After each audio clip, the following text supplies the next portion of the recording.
To be honest, I also learned so much from them.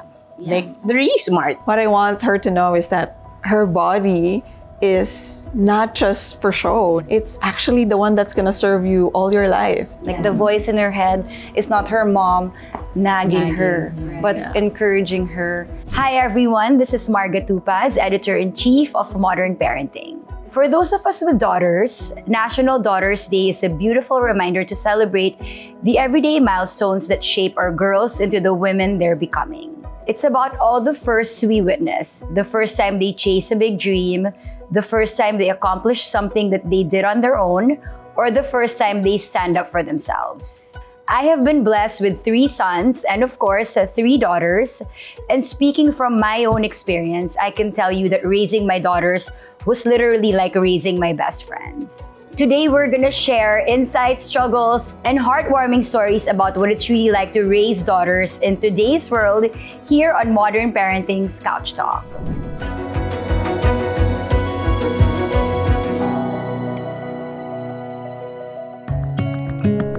On the couch with me today are 3 OG content creator moms who have been so open in sharing their parenting and personal journeys online for years. So today we have with us Aliza Apostol Goco. You also know her as Must Love Mom, and she's a mom to 3 kids. Joining her is Marie Field Faith, a mom of 3 as well. And last but not least is Shari Poquiz. You also know her on Instagram as Misty Mom, and she has 2 kids. Hi, ladies. Hi, Marks. Thanks for having us here. Thank you, guys.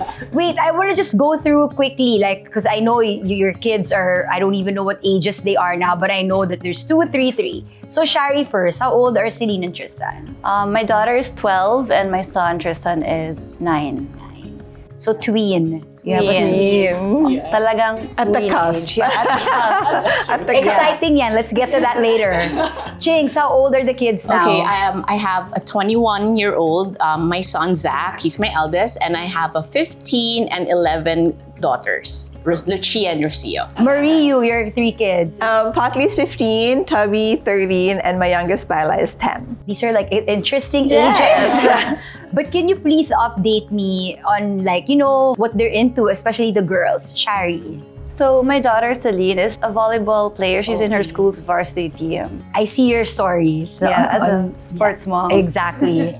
Jinx. Lucia, she's in ACDT, in dance group, and Rocio is in Meta. She's a theater girl. Oh, wow. So, Marie. So Potley normally is the most active. She's into triathlon, track and field. Yeah.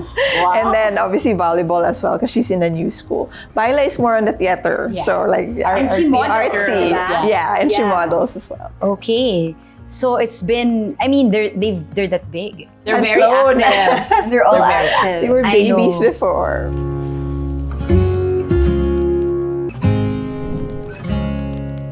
So guys, let's talk about how these kids are growing up now versus when it was our time. Well, Shari's a little bit younger than us. What would you say are the differences and the similarities, if there are any? Let's start with Shari. Okay, so for me, I'm a millennial. So I grew up at the cusp talaga of before there was no technology, no internet, and I also caught the start of the internet. How old were So, you when? I think I was 10, 11 when I started. I was in college. I was in college or something. Okay. For sure before, there's so much gatekeeping. We didn't really know a lot of things. No instant communication, right? We only had one landline. If we wanted to talk to our friends, hihintayin nating makauwi sila. Right. Tatawag tayo, tapos makikinig. Talababad. We had to talk to their parents first. So it was, compared to now, it's like everything is like a DM away for the kids. So everything is online, everything is easily available. Compared to us, we didn't really have a lot of things that we could instantly look up. I think for me that's the biggest difference, navigating the age of instant gratification. And instant information. Instant information. Yes. Yeah. So true. Jinx, for you. Similar to Shari, it was way different during my time because parang we had super strict parents. We're not allowed to, to express And ourselves. their word was the law. Yeah, we couldn't exactly. question. Yeah, you are right. Correct. We couldn't express ourselves the way the children are now expressing themselves to us. So parang they have a wider world compared to ours because nga of the social media. Of So, course. Marie, for you. I think for me, I noticed that, like now the influences for our kids is just coming from everywhere, from all over the From world. school. Tayo before school lang talaga. Before we have what? Our school, our peers, our parents, maybe like our titas, titos, And TV instant a bit, relatives. yeah. But now it's like they could access what's happening in They have anywhere all the in the access world. to. Yeah. That's why it's a wider world because they it's have like the access world to is it. in the phone And our nowadays. world was smaller back in the day. So it's crazy. Yeah. So, from your own experiences as moms to teens and tween girls, what's the biggest challenge you think, in your opinion, based on what you see, that they are facing? Because, while we say they're really different than how we grew up, I'm sure may pressure din yan for them. So for me, it's like before when I was growing up, it's like I was raised in a military Oh, wow. environment. It's like my parents, you obey or You don't question them. right? Yes. But now it's like every day I wake up and it's like Supreme Court at home because may abogado akong anak who will question everything and defend and and I actually like that because now it's more like, okay, let's talk about it. Why? I mean, like, let's feel our feelings, but also let's talk about why I cannot just allow you to be like that. What does she tell you about that kind of worries you?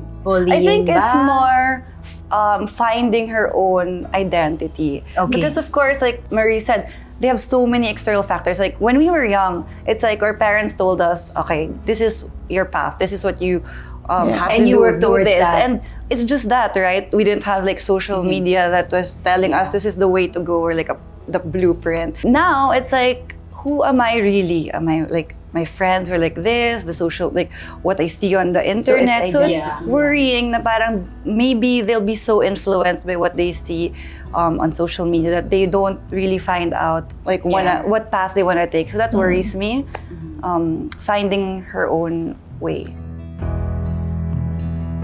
For me, with my two girls, it's more of the comparison because they are both out there on social media. So it's the image and what they need to be or what they need to be on. So these are the things that I deal with. Do they tell you guys what to post and what you cannot post? Yeah, Yes, I have to ask their definitely. permission if I Right? can post Or their don't photos. tag them. Yeah. Don't tag me. No, like, Mom, can you take down that story? Yes. Imagine at my age, It's so embarrassing. I'm being told, I'm like, oh my God, okay, fine. But I listen. Yeah. So they're conscious. They're very, very conscious because they can see and their friends can see. And that They matters, get mocked in school because they have access to those photos. That's why they are like, I have to ask permission, basically. Marie, for you, I think I noticed definitely is the body image. There's wow. definitely more awareness of how they should look. With the girl, like she feels conscious about like the body hair, like, oh mom, can I like start like having laser? wow. So I'm like, I have to ask the derma, right? Because you're so asked- young. yes. Yeah. So guys, while we're on the topic of social media and all the external influences our kids are exposed to, how do you handle? Well, first of all, do your kids have social media accounts, the girls? They do. Yeah, they do. Private accounts. Private accounts. Private account. Like, how is it chinky for you? They have their own accounts and my only request was to keep them private.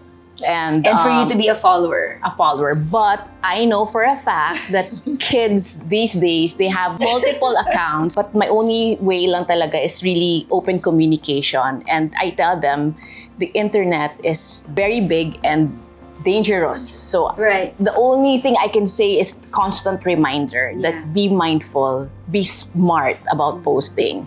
You have to respect their privacy as well, but also make them understand that you have to be responsible enough. Shari, for you, because Celine is so young. She's 12, right? So, does she have an account? She has her own friend's account. For a long time, she didn't want to be on social media. I think wow. growing up, being like a a daughter of someone online. Parang she transitioned and she's like, I don't want to be seen online. So it's really recently only that she actually even opened an account. I don't police, but I'm more like vigilant. So what do you guys see there if she's on TikTok or something? Yeah. What's your algorithm? Like we just go through it. Like let's watch it together, just so I can see also what she's looking at, right? What's getting fed, what's fed to her, and like what's the algorithm. It's such a delicate balance to give your kids freedom and at the same time keeping them safe. So how do you guys walk that line, between protecting them and of course at the same time giving them some kind of freedom as well? Let's start with Marie. I think for us, for me and Guy, we always make sure that, especially our daughters, because I feel like there's more danger for them. Oh my gosh, yes. Yes. Mm-hmm. So we make sure that we actually update them with what's happening in the world. So we don't want to shield them from the news. The reality, yes. From what's happening around. And we always update them on current events. So they know, because they don't want to look at the news. Yeah. Obviously, we say, okay, this happened. How do you feel about that? Just to have that conversation that, okay, there are dangers in the world, but we're here to keep you safe. Like I mentioned earlier, the internet, it's so wide and it's so dangerous. So it's more of there are dark elements in there. Lots of dark elements. So like don't post anything sexy or anything that they can capture and blackmail you. So we talk about those things, and to be honest, I also learned so much from them. Like, they're really smart. Yeah. I just fully entrust, but at the same time, we're also here to guide. Okay, so guys, aside from social media, I'm sure because of the access they have to the rest of the world, they're also exposed to the reality of impossible beauty standards. So if it takes a toll on us, imagine for our kids who have already enough pressures growing up, add mo pa to the mix, right? So for Shari, what are some ways you build Celine's confidence in a world where there's so much comparisons and quote-unquote filters? I read kasi that confidence is competence and belongingness. So competence is like, it's not just compliments, right? We can always compliment our daughters, but if they don't feel like they can actually do it or that it's true, then it's empty. And then belongingness, it's a big thing in tweens because they're looking for a community where they feel they're valued and they're seen. So I think one example with my daughter, she was looking for a sport to join, and I said, "Oh, I was in volleyball. Maybe you should try volleyball." Of course, as a daughter, that's like, no, I know, I'm gonna do football. Something that you didn't do. Yeah, something that you didn't do. They're like, she is very like, if you did that, I'm gonna do it my own way. I don't want just because you did it, I'm gonna do it too. She's very like that. So I was like, okay, I'll support you, go. So she did football varsity for 1 year. After 1 year, she's like, Mom, I think I wanna do volleyball. So I think that lesson for me there is like, I gifted her like ownership. Like she hesitated, but then she chose it on her own. Yeah. And it's like making her feel like it was her choice, and not only was she able to do something she didn't think she could do. It's not the outcome, but the process. I want to ask the three of you guys, what kinds of conversations do you guys have about beauty, body image, and of course, hygiene? Marie, let's start with you. Like you mentioned body image with Potley earlier. Yeah, I think when I talk to Potley, normally it's, okay, beauty is not just like how you look, right? It's not like, I don't even go like beauty is within. Actually, what I want her to know is that her body is not just for show, not just for people to admire, not for photos. It's actually the one that's gonna serve you all your life. So it's like, you have to take care of it. Yeah, you have to know your basic hygiene. You have to know how to work out, to make it strong, not just to make it beautiful. Nourish it. Yeah. There are other aspects of the body that I want her to get to know. So Chinks, what about for you? Like what conversations do you have with Lucia? How do you talk to her about beauty, hygiene? Number one, hygiene. I mean, hygiene is very important. It's also self-respect and self-love. It's part. So at an early age, We teach her how to clean, especially when they have their first period. These are the things that I constantly remind her of, that you also have to take care of yourself. And there's nothing wrong. If you want to have your eyebrows plucked, I'm here for it. You know, I'll support. Let's do it together. So it also becomes a mother and daughter date wherein we get to have our nails done or have our eyebrows groomed. I think that's also part of how we show our respect to other people that are going to be looking at us. Yes. Shari, for you, like, how do you talk about this with Celine? Actually, my daughter is the one who initiated her hygiene Rituals with I love me. it. Yeah. She's the one who asked me her first deodorant because she's into sports. Compared to me, I just waited for my mom. And sometimes with my mom, I don't want to do it because, you know, my mom said. But my daughter, she's the one who came to me. Because we're on the topic of hygiene. When did you first introduce deodorant to your kids? And like, did you have any hesitations or any preconceived notions about, you know, deodorant? So with you guys, first of all, are they using and how old did they start? And what were your, you know, some of your reservations if you had any? I actually grew up not using deodorant often because my mom said that, you know, with the preconceived notion before, it'll make your underarms dark. Yeah. It's sticky, but so many things. Like, just don't. So with my daughter, I was actually surprised that she was the one who opened it up to me. Because they're very aware, kids now. Probably that learning in school too. Because because in their school buses, and then she's so active. That's how it started. And of course, I supported her. We went through the groceries and like, okay. Chinks, you. As a mom, my girls, they started as early as 12, 11. So right now, Rocio, she's 11. So she's at that starting, stage. And my only reservations really is finding the right product that's safe. Or gentle. Right? Or gentle. So at least now we have some, you know, we have options. Okay, Marie, for you. I think for Potley, we really started early because she's so active, like, you know, when they're into sports. So definitely around 11 or 12. But she was like trying to use our deo. And we're concerned that it might be too harsh or she gets redness under the arm. So luckily at the time, there were already products that have skincare ingredients. So now she's confident, you know? For me, my kids were, all my daughters who are in their 20s now, they started at 11 or 12. Same, it was because imagine football under the sun, dancing. So I think it's, you know, I think it's something that it's a part of the ritual. Parang it's almost a necessity. For me, non-negotiables, it really has to be gentle. Because I feel like, especially because we started all of us same age sila, 11, 12. Very young skin Very young skin. And another for me is the formulation. Right? The formulation has to be delicate. It has to be made for teens, to be even tweens, and even us moms. Kasi just because we're older, it doesn't mean our underarms get like tougher. You know, it's still like delicate skin. Right. Okay, so I want to show you guys something because we're talking about deos and I know we're all maarte here, wag tayo mag-lie. And there's no shame, guys. But we all want to smell good, right? And we want our kids to smell good. So this is like the newest from Dove, the Radiant Care line. And this is like so bango, so gentle. My kids are using it. And I'm going to pass it on to you guys. I know I've tried it. Marie and Chinky, you've tried it. Shari for the first time today. So this is the serum. And then this is the roll-on. So for everyone who's watching, I'm so excited to let you guys know that Dove just launched its newest addition to its Dove Radiant Plus Care Deodorant line, which is the Dove Sensitive Deo Serum. It's a perfect deodorant to introduce to tween girls because it's gentle and it's like skincare for the underarms.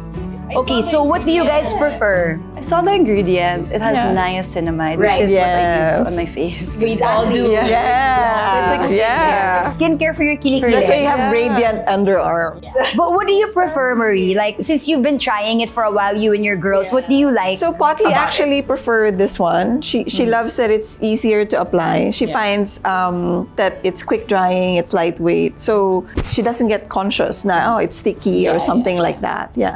Chigs for you and Lucia, what variant do you guys use? We like the dry serum. Okay. But Rocio, since she's 11, she likes the roll, roll-on. The roll-on.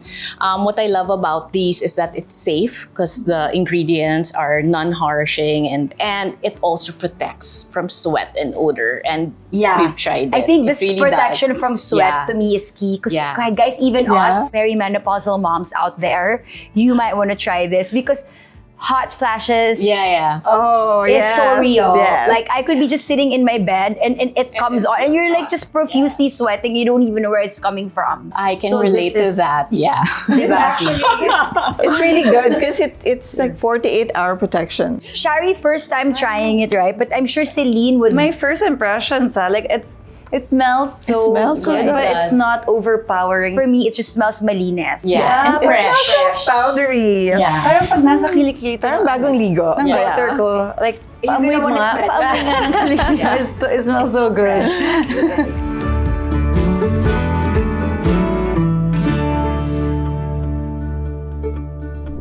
Marie, I see your daughter also, like she tries to express herself through fashion and style. So how do you encourage her individuality?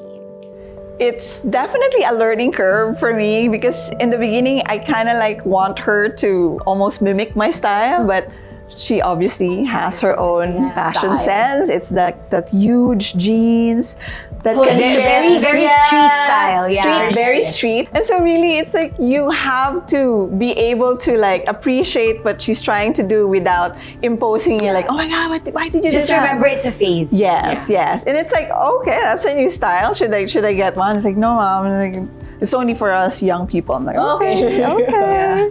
So it's really that like almost like you're learning, I'm learning, and we're like in it together, and we share some of the fun. And if it's not the same, then we respect each other's style.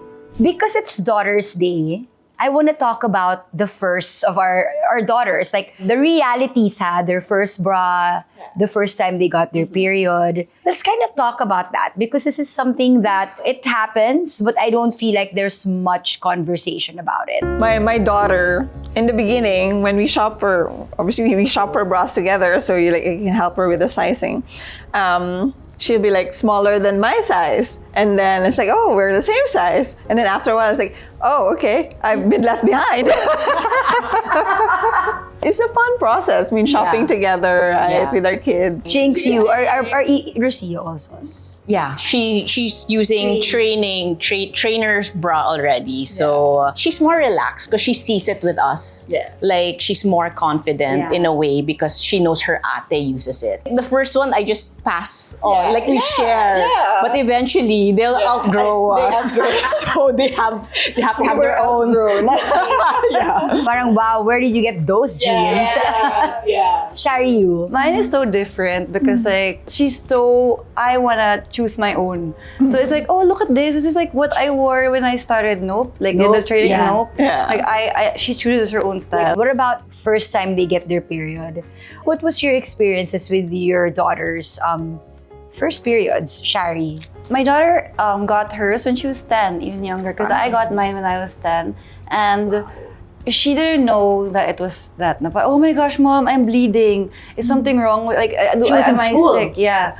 I think I'm sick. Like that. And then I'm like, oh my gosh, baka nag-Google na to, ano nang sakit yung alam niya. But baka it's your period, go to the clinic. And then, yun nga, they said to her that it's her period. And she was calm na after we talked about it. But what about you, Chigs? What was your Lucia experience? had hers 10 years old. 10 so I also, had mine wow. at 12, but I don't know what happened. But she had hers at 10. It was during the pandemic. I think it's also because of the times. Yeah, it's not a surprise. I would expect her to like, oh my God, freak mom, out, to yeah. freak out. But she didn't. She just like, mom, I think I have my period. Do you have a napkin? I'm like, oh my God. So, okay. So I want to be extra, like, oh really? But she was chill. So I just acted chill, but in my, oh my god, she has her period, my baby. Yeah. So it went smooth. So now Rocio, she's 11, but she hasn't had her period yet. So I'm waiting. Oh, yeah. Yeah. And But she's ready na yan. She's super ready. She knows. She knows that what to do. Marie, for you. I think luckily for us, Sophie had her period at 13. So she had kind of like had some puberty already happening. So there's like an anticipation already for the period to come. So she already had the napkin stocked up. Yeah, parang she was really almost waiting for it. Because at 13, like she's just waiting. Yeah, when will I but have? my little one, who's 10, and almost like starting puberty, she doesn't have it yet. And I'm like, maybe it's not gonna come yet because you're my last baby. But yeah, we're also like almost like preparing it's still for within it. age. Yeah. And I think they're also comfortable with that idea because most of their friends, they have it already. So I'm sure they compare notes friends. So we were talking earlier that times have super changed. Communication-wise, with our parents, like, because I said so, that's not gonna fly anymore. That's true. For you, Chinks, how do you keep communication lines open between you and the girls? For me, like what works for us in our household is like an open communication. I consider myself lucky that I get to drive the girls to school every day. The most important conversations that we get is in the car. Yeah. So this is the time that they really open up. And I noticed when I start opening up with my own experience, they get comfortable that they start talking about themselves. So parang that's kind of like tried and tested. And that's what I do if I want to pick something from them. Like if I want to hear a certain cuento or I want to you ask. insert the questions slyly. Yes. And then next thing you know, they're making it cuento. Yeah. Okay. So para more on like making them comfortable and like, hey, I went through that. Like me, Make it more relatable. Relatable. So yeah. I think that's the best way to do it because if they know that you get them, Yeah. then they're like, okay, then it's like I'm talking to someone who understands. Exactly. Yeah. Shari, tell me about some of the things you guys have discussions about. Is it curfew, gadgets? Is it going out? And then how do you handle?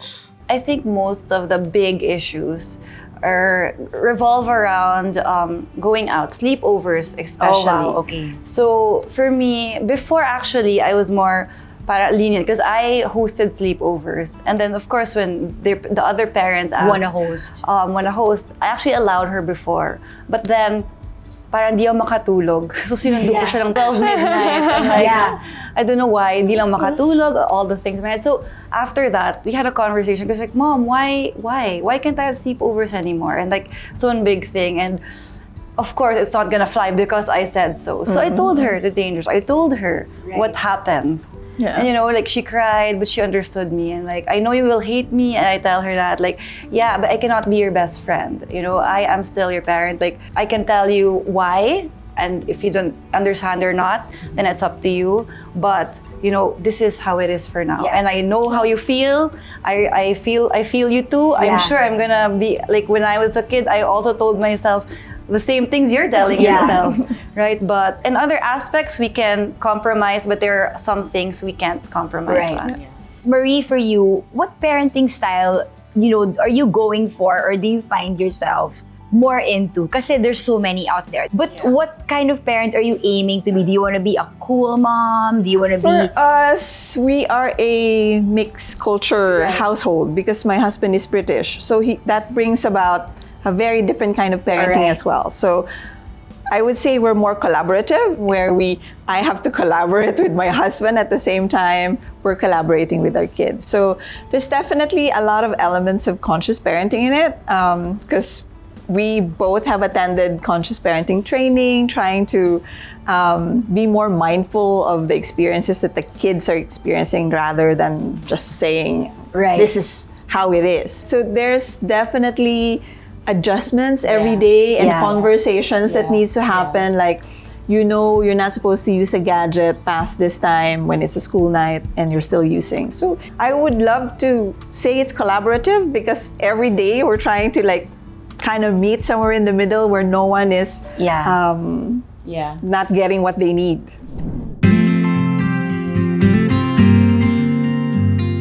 Staying attuned to our teens and tweens is so... Honestly, I think that to me was hard. I like that they were independent, that they were coming into their own. But what was hard for me was trying to reach them or trying to stay in touch with them because they will really pull away. How do you know when there's something wrong? Like, is it something that they say? Is it a behavior? Or is it just a feeling? For me, since I'm the one driving the girls to school, I can really sense if they're extra quiet.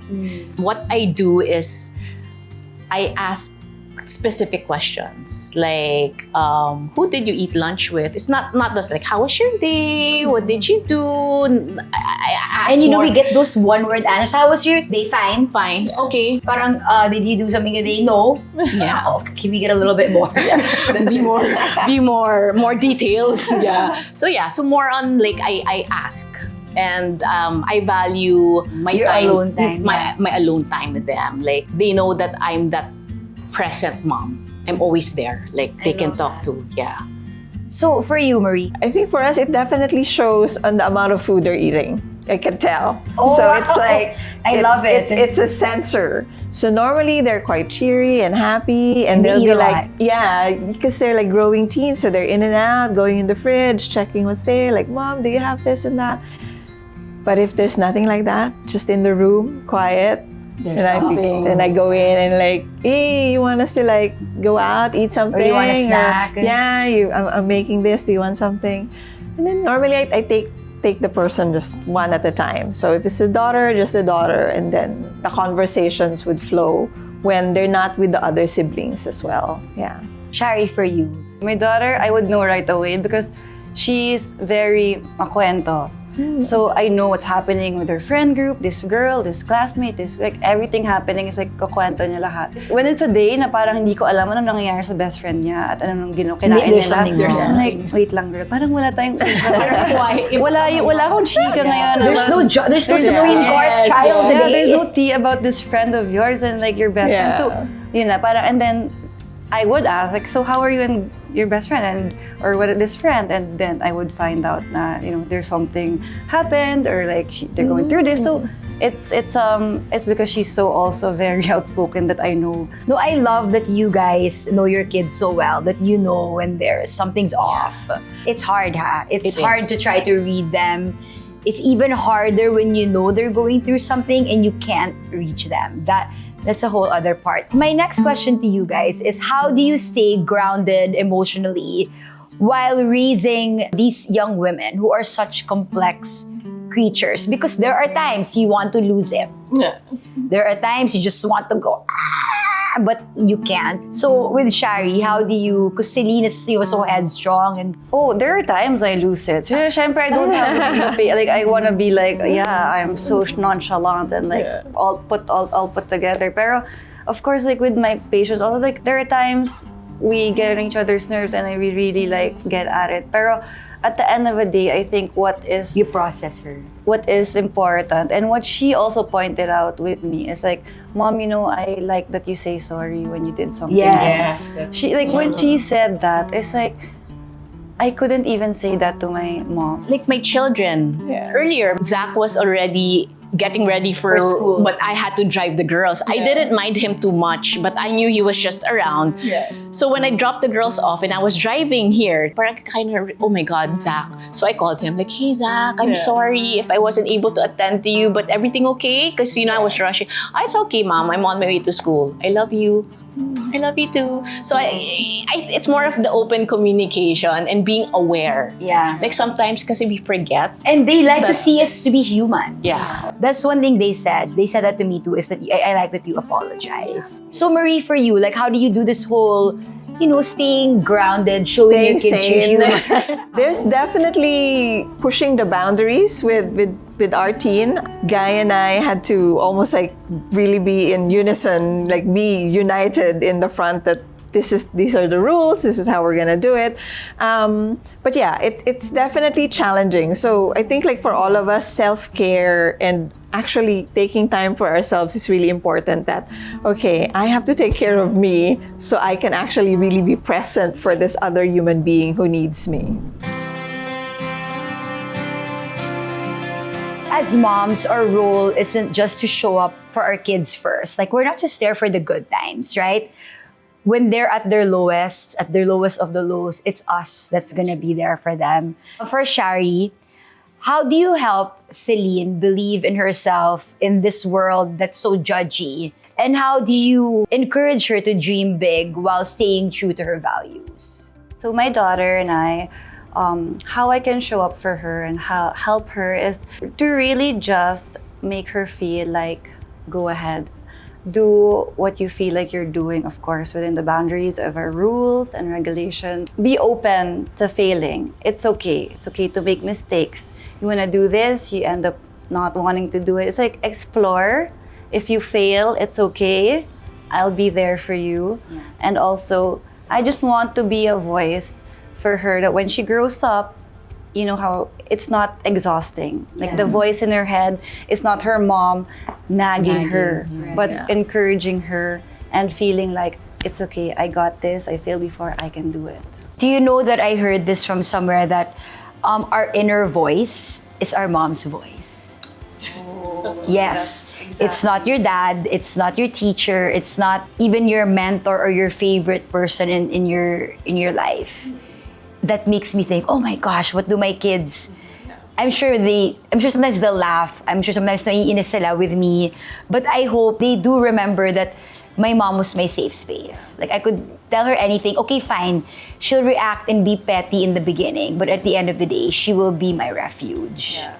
Jinx, for you, when your girls are grown up, when Lucia and Rocio are adults, what kind of relationship do you want to have with them? I want them, the relationship I have is like, they'll treat me as their best friend, where they can just run to whenever they have any issues, problems, issues. Something funny, something happy. I want to be that person, the person that's always been present since day one. Marie, for you, if you could whisper something to your daughter's ears, especially Potley, that you wish you knew when you were younger, something, a truth that you know now that you wish you knew before, what would that be? I think I will tell her that I am her ally. When I was growing up, it's really quite tough love. My mom is like into tough love, and I never felt like my mom is like kind of like my ally, someone I can come to. You were so scared. Yes, it's like definitely like if you do something wrong, you hide it from her. So I think for Potley, that's my aim, like what Chinky was saying, that when they grow up, that they would come to us. And there's that mutual respect that I respect who you are growing into, and I respect also my role as your guide, right? So that I got you, girl. So guys, we're at the end of the show.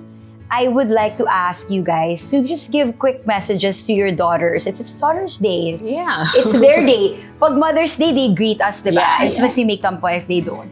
So this is your chance. Hi, Sophie and Baila.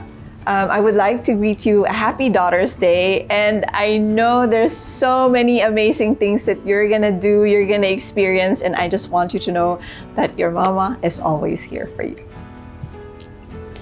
Chinky. Hi, Lucia and Rocio. Happy Daughter's Day. My message for you both is I love you so much, and oh my God. Oh my God. You make me so proud. Okay. Shari. Right. Hi, Celine. Happy Daughter's Day. I'm really proud to be your mom, and I'm happy that you are my daughter. I look forward to watching all your volleyball games, and even if you don't like hearing me, I will be the first person there screaming your name out loud. And I believe in you. Good luck in everything that you do, and know that I am always so proud of you. Hi, Natalia, Ariana, and Sabrina. I'm not gonna cry because, I wrote the script. So I'm so prepared. You guys know we talk a lot. We've been through a lot, especially Natalia and Ariana. And you two, I want to thank for being, oh my gosh, I just said I'm not gonna cry. For being such good daughters and ates to Sab, and being good sisters to your brothers. And you guys are amazing. And Sab, I know that you and I butt heads a lot, especially now with your perimenopausal mommy and my pubescent daughter. But you and I will get there, and I love you and your spunk and your talkativeness. And, you know, our family wouldn't be our family if you were not in it. And I love you three. Happy Daughter's Day. And I'll see you later.